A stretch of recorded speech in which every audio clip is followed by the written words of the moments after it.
Hello friends, कैसे हो आप सब। उम्मीद करती हूँ सब ठीक होंगे। आज हम पढ़ेंगे accounting for revaluation of assets and liabilities when there is change in PSR, मतलब प्रॉफिट शेयरिंग रेशो। इसका मतलब है कि जब हमारा प्रॉफिट शेयरिंग रेशो चेंज होता है पार्टनर्स के बीच में, तो हम एसेट्स एंड लायबिलिटीज़ की वैल्यू को क्या करते हैं, रीवैल्यू करते हैं, उन्हें रिकैलकुलेट करते हैं। उसकी अकाउंटिंग आज हम पढ़ेंगे वो कैसे करते हैं। हमें क्यों रीवैल्यू की ज़रूरत है, एसेट्स और लायबिलिटीज़ को हम क्यों रीवैल्यू करें। तो इसमें रीज़न ये है कि कुछ टाइम के अकॉर्डिंग हमारे कुछ एसेट्स और लायबिलिटीज़ क्या हुई होंगी, एप्रिशिएट हुई होंगी और डेप्रिशिएट भी हुई होंगी। एप्रिशिएट हुई एसेट्स तो हमारा फ़ायदा होगा, अगर लायबिलिटीज़ एप्रिशिएट हुई तो हमारा क्या होगा, नुकसान होगा। तो इन सब को रिकॉर्ड करने के लिए हमें रीवैल्यू करना बहुत ज़रूरी है एसेट्स एंड लायबिलिटीज़, ताकि जब हमारा प्रॉफिट शेयरिंग रेशो चेंज हो तो उसके पहले हमारा सारा हिसाब सही रहे, बिल्कुल ठीक रहे। इसलिए हम क्या करते हैं, revalue of assets and liabilities हम करते हैं। हम रीवैल्यू करते हैं एसेट्स एंड लायबिलिटीज़ की, उसकी दो सिचुएशंस होती हैं, केसेस होते हैं। सबसे पहले जब हम रिवाइज्ड वैल्यू को बुक्स में रिकॉर्ड करते हैं, और सेकंड जब हम रिवाइज्ड वैल्यू को बुक्स में रिकॉर्ड नहीं करते हैं। तो ये दो केसेस होते हैं। तो जब हम रिकॉर्ड करेंगे बुक्स में, तो हम क्या करेंगे, रीवैल्यूएशन अकाउंट बनाएंगे जैसा कि इसमें बना रखा है। और एंट्रीज़ अगर क्वेश्चन में बोली गई है तो हम एंट्रीज़ भी करेंगे, अगर नहीं बोली गई है तो सिंपल हम ये अकाउंट बना देंगे। तो सबसे पहले हम पढ़ेंगे रीवैल्यूएशन अकाउंट क्या होता है। हमें यहाँ पे क्लियरली दिख रहा है कि revaluation of assets and liabilities लिखा गया है, मतलब कि एसेट्स और लायबिलिटीज़ की वैल्यू को दोबारा कैलकुलेट करना है हमें। तो इसके लिए हम सिंपल सा रीवैल्यूएशन अकाउंट ही बना लेंगे। तो यहाँ पे हमारा आएगा डेबिट, ये हमारी डेबिट साइड, ये हमारी क्रेडिट साइड हो गई। यहाँ पे पर्टिकुलर्स में हम लिखेंगे to decrease in value of assets, मतलब हमारी जो एसेट्स है उनकी वैल्यू डिक्रीज हो रही है। हमारा जो ये रिवैल्यूएशन अकाउंट होता है ये हमारा नॉमिनल अकाउंट होता है। कैसा अकाउंट होता है, नॉमिनल अकाउंट होता है। इसका मतलब है debit all expenses, credit all incomes. Nominal account हमारा यही कहता है डेबिट एक्सपेंस कर दो सारे, और क्रेडिट क्या कर दो, हमारे इनकम्स कर दो। तो हमारा जब एसेट्स की वैल्यू डिक्रीज हो गई, कम हो गई, तो हमारा नुकसान होगा, तो डेबिट साइड। और वहीं एसेट्स की वैल्यू अगर हमारी इंक्रीज हो गई तो हमारा फ़ायदा होगा, तो ये क्रेडिट साइड चला गया। अब जब हमारी लायबिलिटीज़ है, यहाँ पे लायबिलिटीज़ है, लायबिलिटीज़ की वैल्यू जब बढ़ गई, हमने उधारी ले रखी थी और वो उधारी बढ़ गई तो हमारा नुकसान हो गया, तो डेबिट साइड। और यहाँ पे हमारा क्या हो गया, डिक्रीज़ हो गई लायबिलिटीज़, मतलब हमने लायबिलिटी थी जितनी हमारी उधारी थी उसमें हमने कुछ चुका दिया होगा या फिर उसने माफ़ कर दिया होगा, कुछ भी रीज़न हो, हमारी डिक्रीज़ हो गई वो, तो हमारा फ़ायदा हो गया। तो इसलिए हम इसको क्रेडिट साइड नोट करेंगे। अब यहाँ पे अनरिकॉर्डेड लायबिलिटीज़, हमने कोई लायबिलिटी थी पहले वो रिकॉर्ड नहीं करी है, वो अब एकदम से सामने आ गई है, तो हम उसको डेबिट कर देंगे क्योंकि हमारा नुकसान है। और हमारे एसेट्स जो अनरिकॉर्ड हुए थे एसेट्स, वो हमें एकदम से मिल गए, हम खुश हो गए, तो हम क्या करेंगे, क्रेडिट कर देंगे। हमारी खुशी का ठिकाना नहीं रहा तो हम क्या कर देंगे, क्रेडिट कर देंगे। तो ये हमारा लॉसेस होते हैं, ये हमारे सारे प्रॉफिट्स होते हैं। अब हम बैलेंस देख लेंगे, तो कि यहाँ या तो प्रॉफिट आएगा हमारे पास या लॉस आएगा, इन दोनों में से एक ही चीज़ आएगी। अगर प्रॉफिट आ रहा है तो हम पार्टनर्स में बांट देंगे, कैपिटल अकाउंट में चला जाएगा, पार्टनर्स के कैपिटल अकाउंट में। और लॉस आ रहा है तो वो भी पार्टनर्स के कैपिटल अकाउंट में ट्रांसफ़र हो जाएगा, और हम नेट वैल्यू निकाल के यहाँ पे टोटल लिख देंगे।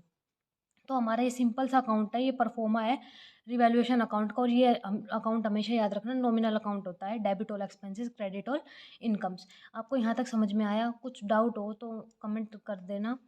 अब हम ले लेते हैं क्वेश्चन, जिससे आपको और क्लियर हो जाए ये सिचुएशन। अब हम ये क्वेश्चन देख लेते हैं। यहाँ पे क्वेश्चन है illustration 35। Ashok, Bhim and Chetan partners है फर्म में, वो रेशो शेयर कर रहे हैं 3:2:1, और उनकी बैलेंस शीट का फॉर्मेट हमारे पास एक्सट्रैक्ट गिवन है। तो हम यहाँ पे एडजस्टमेंट देख लेते हैं सीधा, ये तो हमें देखने की ज़रूरत बाद में पड़ेगी, तब हम क्वेश्चन करेंगे तब। यहाँ पे गुडविल है 3 लाख की, हमें वैल्यू करी है फर्म ने।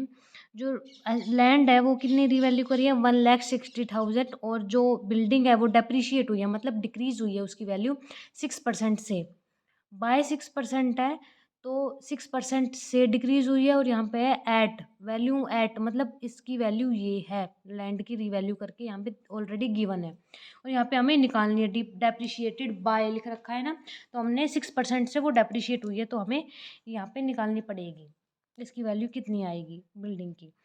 थर्ड पॉइंट है creditor of 12,000 were not likely to be claimed and hence be written off. इसका मतलब है कि जो क्रेडिटर है वो राइट ऑफ हो गए, हमने उधारी ले रखी थी, हमारे जो क्रेडिटर्स थे वो क्या हो गए, उन्होंने हमारा पैसा हमें दे दिया है। क्रेडिटर राइटन ऑफ मतलब हमें नहीं पता था कि वो क्लेम भी करेंगे, हम उसको नहीं समझ रहे थे कि वो हमें देंगे। Were not likely to be claimed, वो हमें नहीं देंगे, लेकिन वो राइट ऑफ हो गए, मतलब उन्होंने हमें पैसे दे दिए। तो क्रेडिटर हो गए, हमें पैसे मिल गए, हमारा प्रॉफिट हो गया। तो अब हम देखते हैं क्वेश्चन में हम इसको कैसे करते हैं। तो मैंने ये फॉर्मेट बना लिया है रिवैल्यूएशन अकाउंट का, इसके नीचे ही, तो आपको समझने में आसानी हो जाएगी। देखो ये रहा, दिख रहा है आपको सभी को? ठीक है। अब हमने क्वेश्चन में देखा था हमारे पास क्या है, गुडविल फर्म की गिवन है। तो सबसे पहले हम गुडविल को थोड़ा साइड रख देते हैं, क्योंकि रिवैल्यूएशन अकाउंट में उसको कोई काम नहीं है, हमने परफॉर्मा में देखा है यहाँ पे इसके। तो इस गुडविल का तो कोई काम है नहीं, तो हम इसको 2 मिनट साइड रखते हैं। अब नेक्स्ट हमारे पास है लैंड रीवैल्यूड एट 160। मैंने अब आपको बताया था लैंड की वैल्यू कितनी है, 160। अब हमारे जो यहाँ पे क्वेश्चन है उसमें लैंड की वैल्यू कितनी गिवन है, 1 लाख गिवन है, और हमारे यहाँ पे जो रीवैल्यू करा हुआ है वहाँ पे 160 गिवन है। तो हमारी क्या हुई है, लैंड की वैल्यू इंक्रीज हुई है, 160 हो गई ना, 1 लाख से 1,60,000 हो गई, तो हमारी इंक्रीज हुई है। तो increase in value of assets, हमारी एसेट्स की वैल्यू में इंक्रीज हुआ है, तो हम यहाँ पे लिख देंगे बाय लैंड। यहाँ पे हम बाय लैंड लिख के 60,000 लिख देंगे। जितनी हमारी इंक्रीज हुई है, जितने रुपए से, परसेंट से, मतलब कुछ भी गिवन हो, जितने से हुई है उतना हम यहाँ पे लिख देंगे 60,000। अब हमें यहाँ पे गिवन है बिल्डिंग बी डेप्रिशिएटेड बाय 6%। 6% से बिल्डिंग डेप्रिशिएट हुई है, और यहाँ पे जो बैलेंस शीट है उसमें 1 लाख उसकी अमाउंट गिवन है। तो 1 लाख का 60% निकाल लेंगे, क्योंकि उससे डेप्रिशिएट हुई है। तो 1 लाख का 60% कितना आएगा हमारे पास, 6,000। आगे 6,000, तो यहाँ पे decrease in value of assets, हमारे जो हमारे पास वैल्यू थी एसेट्स की वो डिक्रीज हुई है। तो हम क्या करेंगे, यहाँ इस साइड लिखेंगे, तो टू बिल्डिंग, हम यहाँ पे क्या लिख देंगे, टू बिल्डिंग लिख देंगे। 6,000, 6,000 से हमारी क्या हो गई, डिक्रीज हो गई। आपको समझ में आया मैं कैसे लिख रही हूँ? जब वैल्यू गिवन हो, एट लिखा हो, मतलब वो ही वैल्यू हम रीवैल्यू करेंगे, तो हम उस पर बैलेंस शीट और जो एडिशनल इन्फॉर्मेशन है उससे हम कंपेयर कर लेंगे। यहाँ पे लिखा है बाय, मतलब 6% से डिक्रीज हुई है, तो हम जो वैल्यू है बिल्डिंग की जो बैलेंस शीट में गिवन है, इसमें 1 लाख गिवन है क्वेश्चन में, तो 1 लाख का जब हम 6% निकालेंगे तो हमारा 6,000 आएगा। तो 6,000 हम यहाँ पे लिख देंगे, इतनी वैल्यू हमारी डिक्रीज हो गई है बिल्डिंग की। अब मैंने थर्ड पॉइंट आपको बताया था, क्रेडिटर थे 12,000 के, हमें नहीं पता वो देंगे पैसे, लेकिन वो राइट ऑफ हो गए, तो हमें पैसे मिल गए। तो हमें पैसे मिल गए तो हमारी जो लाइबिलिटीज़ है वो डिक्रीज हो गई, डिक्रीज हो गई ना लाइबिलिटी, तो बाय क्रेडिटर्स यहाँ पे 12,000 आ जाएंगे। हमें पैसे मिल गए, हमारा प्रॉफिट हो गया, तो हम यहाँ पे लिख देंगे 12,000। इतना समझ में आया? अब हम बस क्वेश्चन में इतनी एडिशनल इन्फॉर्मेशन गिवन है, इसके अलावा कुछ नहीं है, तो हम ये जो बात बाकी का है ये छोड़ देंगे। अब हम इनको कंपेयर कर लेते हैं। तो हमारे पास क्या आएगा, कंपेयर करेंगे तो हमारे पास प्रॉफिट आएगा 2, ऑब्वियसली दिख रहा है यहाँ पे ज़्यादा, यहाँ पे कम है, तो यहाँ ही आएगा 2 प्रॉफिट। हम यहाँ पे लिखेंगे 2 प्रॉफिट, ऐसे करके हम पार्टनर्स कौन कौन थे, अशोक, भीम एंड चेतन, तो हम यहाँ पे लिख देंगे अशोक, अशोक, हम यहाँ पे अशोक्स कैपिटल अकाउंट ऐसे लिखेंगे, Bheem's capital account,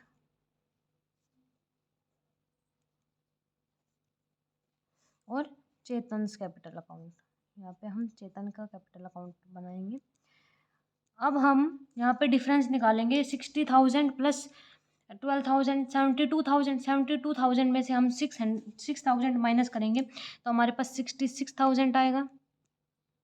sorry sorry sorry sorry, इसमें नहीं, मतलब टोटल हमारे पास 66,000 आएगा।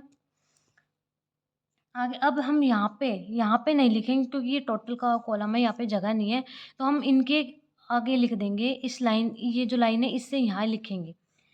अब इनका रेशो क्या था, 3:2:1 था। तो हम इसको 66,000 को 3:2:1 में डिवाइड कर देंगे। जो भी हमारी अमाउंट आएगी, यहाँ पे आएगी 33,000, यहाँ पे आएगी 22,000 और यहाँ पे आएगी 11,000। तो हमारे पास ये अमाउंट आई, ये हम इनके इनके पर्टिकुलर्स में ही लिखेंगे, इनके साथ यहाँ नहीं लिखेंगे। यहाँ पे टोटल आएगा 66,000। अब हमारे पास टोटल आ गया। अब हम यहाँ पे इस अकाउंट को क्या कर देंगे, क्लोज कर देंगे। टोटल कितना है, 72,000। इस टोटल बराबर आना चाहिए 72,000।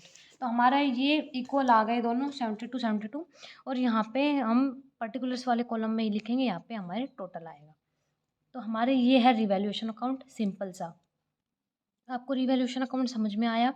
अब हम नेक्स्ट वीडियो में पढ़ेंगे कैसे हम रिवैल्यूएशन, पार्टनर्स कैपिटल अकाउंट और बैलेंस शीट एक ही क्वेश्चन में हम कैसे उनको देखते हैं। तो आज के लिए बस मेरे को यही पढ़ाना था, रिवैल्यूएशन अकाउंट कैसे बनता है। आपको इलिस्ट्रेशन करें, एग्जाम्पल करें, उसके हिसाब से आपको पता चलेगा कैसे रिवैल्यूएशन अकाउंट बनता है। अगली वीडियो में हम आगे पढ़ेंगे। तो आज के लिए बस इतना ही। आपको अगर कोई डाउट हो तो कमेंट कर देना और लाइक शेयर एंड सब्सक्राइब अगर वीडियो अच्छी लगी हो तो। Thank you.